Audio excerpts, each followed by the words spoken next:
about electronic configuration. Electronic configuration of the principal quantum shells that I've discussed in the previous videos. Let's talk about the first principal quantum shell, n is equal to 1. The maximum electrons accommodated in that shell is 2, as according to this formula, when we plug in the value of n as 1, 2 times 1 is 2. The maximum electrons that can be accommodated in the first principal quantum shell are 2. Maximum orbitals is 1, according to the formula n squared.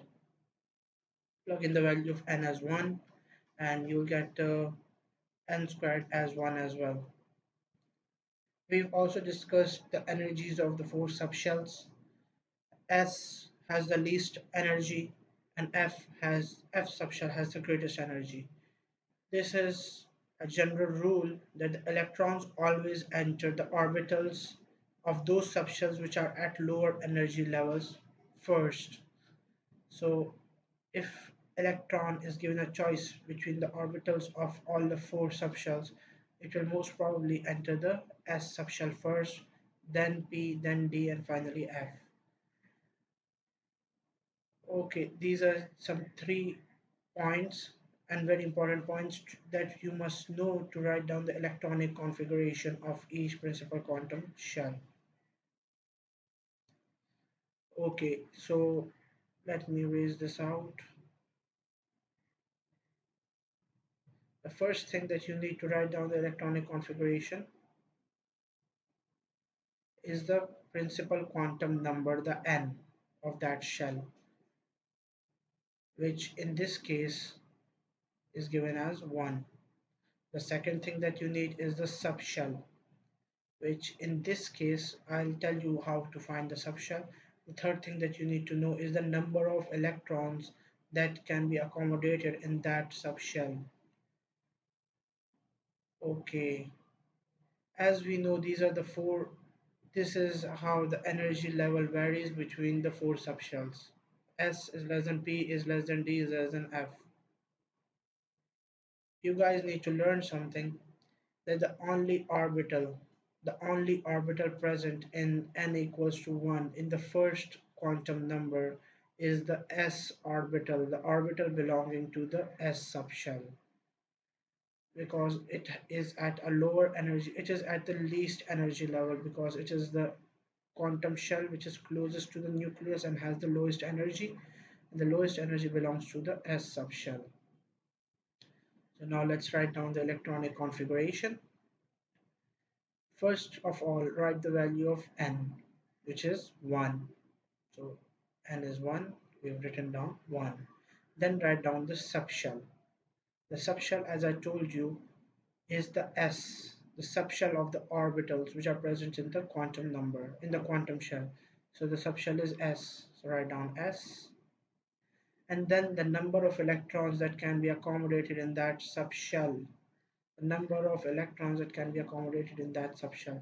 Number of electrons, basically the maximum electrons present in the first quantum number are 2. And the number of electrons accommodated in the s orbital is also 2. So let's accommodate these 2 electrons in the s orbital. Now to write down the electrons, just write the number of electrons as a superscript, as a power of the orbital of the subshell over here. So 1s2 is the electronic configuration of the first quantum number. Okay, and where this 2 represents the total number of electrons, s represents the subshell, and 1 represents the principal quantum number. Now let's go on to the second quantum shell, n equals 2. The maximum electrons that can be accommodated according to the formula 2n squared is twice of 2 squared. 2 is the value of n. 2 squared, twice of 2 squared is 8 electrons. So the total electrons that we need to accommodate are 8. The maximum orbitals which are present in the second subshell can be calculated using the formula n squared. So 2 squared is 4. Now you need to learn what these 4 orbitals are. The Again, the orbital at the lower energy level, it can, and only one s orbital is present. Okay, in the second quantum number, only one s orbital is present and three p orbitals are present, making a total of four orbitals. This is just learn this, it will be easier for you. Okay, so the second quantum number contains one s and three p orbitals. Now let's write down its electronic configuration. Principal according to these three rules. The principal quantum number first. In this case, it's 2. So 2. Then the subshell. Now there are two types of subshells in this quantum number, the S subshell and the P subshell. Write down the subshell at a lower energy level first. So 2s, S is the subshell. Then write down the number of electrons that can be accommodated in that subshell only. So 2s2. This 2 represents the electrons which can be accommodated in the S subshell. Now, out of the 8 electrons which are present in the second quantum number that can be accommodated, 2 have been written down. Now, remaining are 6 electrons. Now, this s orbital, as we know that it's only one s orbital, it's completely filled now because only 2 electrons can be accommodated in only one orbital. Only in a single orbital, only 2 electrons can be accommodated. So the 2s orbital is filled now.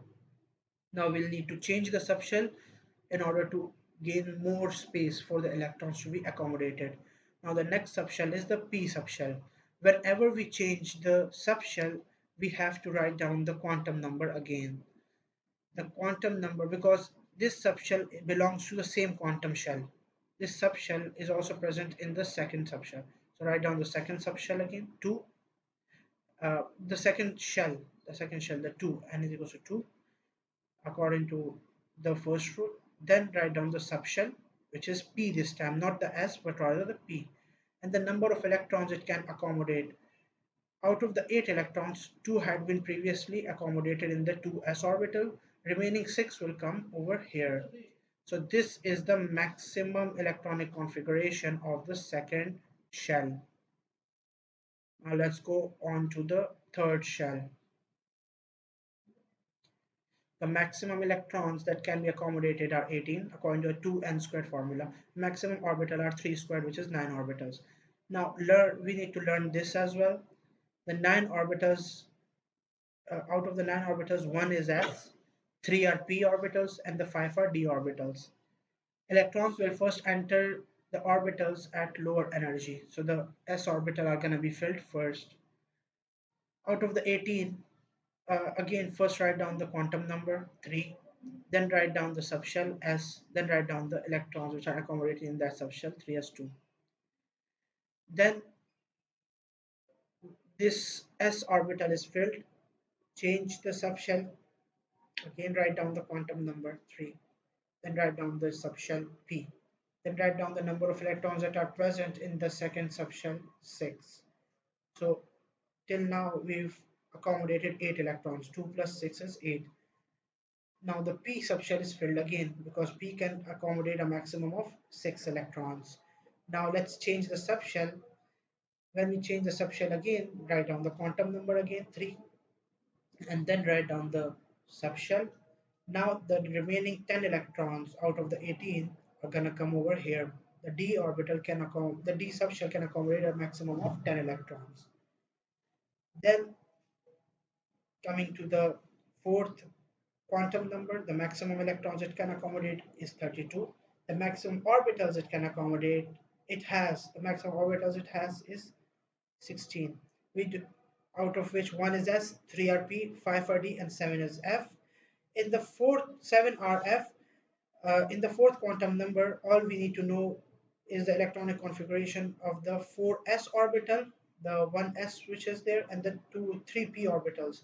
We don't need to go into the d orbitals nor the f orbitals because they are not in the syllabus.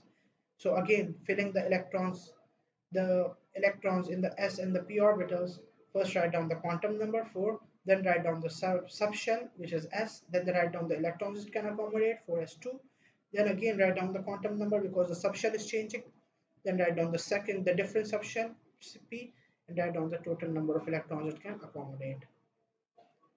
That's it for electronic configuration.